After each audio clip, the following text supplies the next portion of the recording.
I don't think we've talked about Reiki in animals. Got a fit of the giggles. This is what happens in all with Reiki, isn't it? You just have an outburst of laughter or crying, one or the other. With animals, it's great for animals. They gravitate to you. They don't ask for it, do they? So, they don't.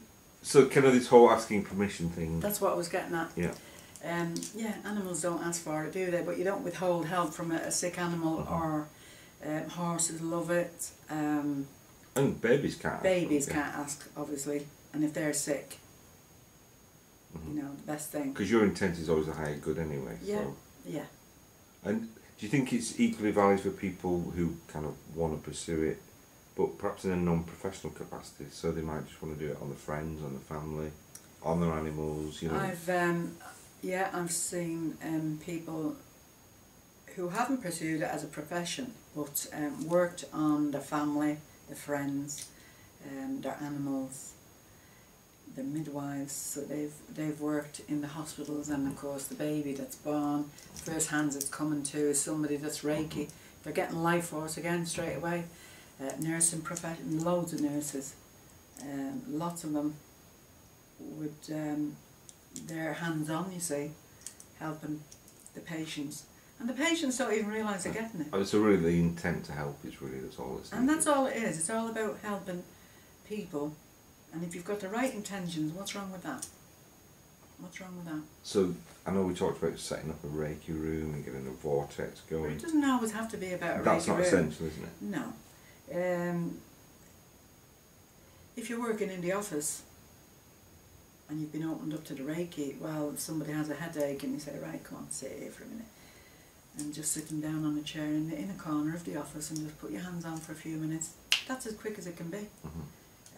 It's the intent and the energy is there. It's very powerful. And for, I mean, if one person gets help through that, then it's kind of worth it. Yeah, because that one person is affecting the whole consciousness, isn't it? And other people, that benefit. We've covered the animals, haven't we? The animals. So I mean, there's nothing. I mean, because you can Reiki food, you can Reiki plants, you can Reiki. Oh, there's a wide range of things that you can use a Reiki for. These are your tools.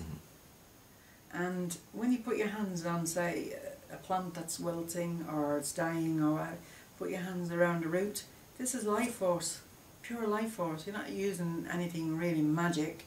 It's pure life force. So life force on the working on the roots of the plant will revitalise it.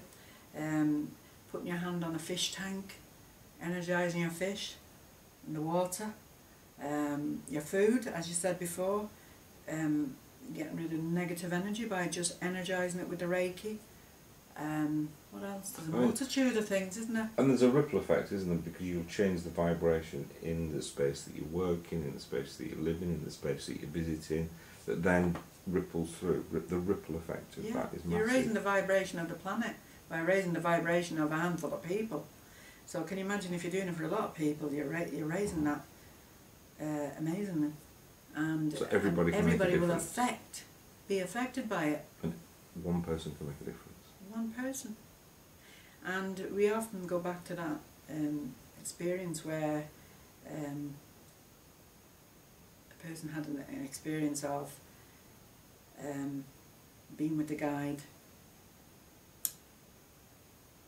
and she found herself on the beach. 1 minute it was empty and she's just looking out to sea. Next minute she turns to her left and there's thousands upon thousands of people all on this beach looking, facing her. And she asked the guide, what did this mean? And he said, this is the result of one person being taught my Father's teachings. In other words, being enlightened, being awakened, that everybody that was on that beach was a knock-on effect of just one person. Of just one person. And there was tens of thousands of them on the beach, which is amazing. And what? There's no better note to end than that, is there? Alright, so till next time. Okay.